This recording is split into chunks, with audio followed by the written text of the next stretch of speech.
মার্কিন সামরিক বাহিনী হামলা স্থগিত করায় ইরানও বন্ধ রেখেছে তাদের পাল্টা হামলা। তবে পাল্টাপাল্টি হামলা সাময়িকভাবে বন্ধ থাকার পেছনে নানা যুক্তি দাঁড় করাচ্ছে দুই পক্ষই। মার্কিন গণমাধ্যম সিবিএস বলছে, হরমুজ প্রণালী পুনরায় সচলে ওমান ও তেহরানের আলোচনা অব্যাহত রাখতে হামলা স্থগিত রেখেছে ওয়াশিংটন। অন্যদিকে নিউ ইয়র্ক টাইমস জানিয়েছে, সামরিক সরঞ্জামের মজুদ কমে আসায় হামলা বন্ধ রেখেছেন মার্কিন প্রেসিডেন্ট। আর ইরান বলছে, যুক্তরাষ্ট্র তার উদ্দেশ্য সাধনে ব্যর্থ হয়ে পিছু হটেছে। তবে যুক্তরাষ্ট্রের সামরিক সরঞ্জাম ও অস্ত্র ফুরিয়ে যাওয়ার খবর উড়িয়ে দিয়েছেন ট্রাম্প। দ্য ওয়াল স্ট্রিট জার্নালকে দেয়া এক বিবৃতিতে তিনি বলেন, বিশ্বের যে কোনো দেশের চেয়ে যুক্তরাষ্ট্রের সমরাস্ত্র বেশি এবং প্রয়োজনের চেয়েও অনেক বেশি মজুত রয়েছে। এমনকি মার্কিন পতাকা হাতে ইরানের তেলের ট্যাঙ্কার জব্দ ও খার্গ দ্বীপ দখলের বেশ কয়েকটি এআই জেনারেটেড ছবিও ট্রুথ সোশ্যালে শেয়ার করেছেন ট্রাম্প।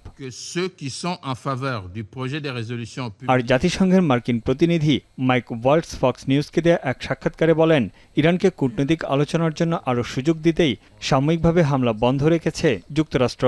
প্রেসিডেন্ট ট্রাম্পের হাতে বিকল্প পথও খোলা রয়েছে বলে মন্তব্য করেন ওয়াল্টস।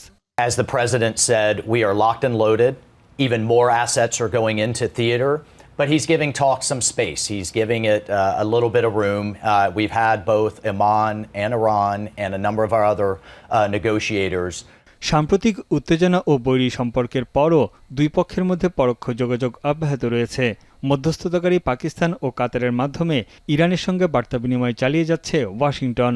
সার্বভৌমত্ব এবং আঞ্চলিক অখণ্ডতা রক্ষাই ইরানের অগ্রাধিকার বিষয় বলে জানিয়েছে দেশটির পররাষ্ট্র মন্ত্রণালয়।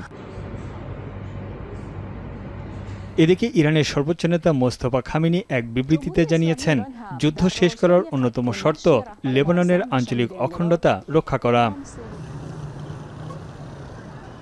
ইরানের ইসলামী বিপ্লবী গার্ড বাহিনীর দাবি, গেল একদিনে হরমুজ প্রণালী অতিক্রম করতে যাওয়া ৬টি জাহাজকে আটক করেছে তারা। পারস্য উপসাগর ও হরমুজ প্রণালীর প্রায় ২.৫ লাখ বর্গ কিলোমিটার জলসীমা নিরবিচ্ছিন্ন টহল ও নজরদারির মাধ্যমে আইআরজিসির নিয়ন্ত্রণে রয়েছে। এদিকে এই প্রণালী নিয়ে ওমানের সঙ্গে আলোচনায় অগ্রগতির কথাও জানিয়েছে তেহরান।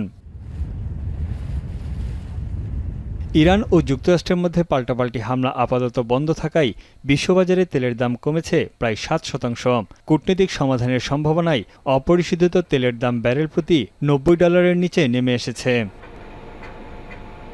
তানভীর জনি, এখন বিশ্ব।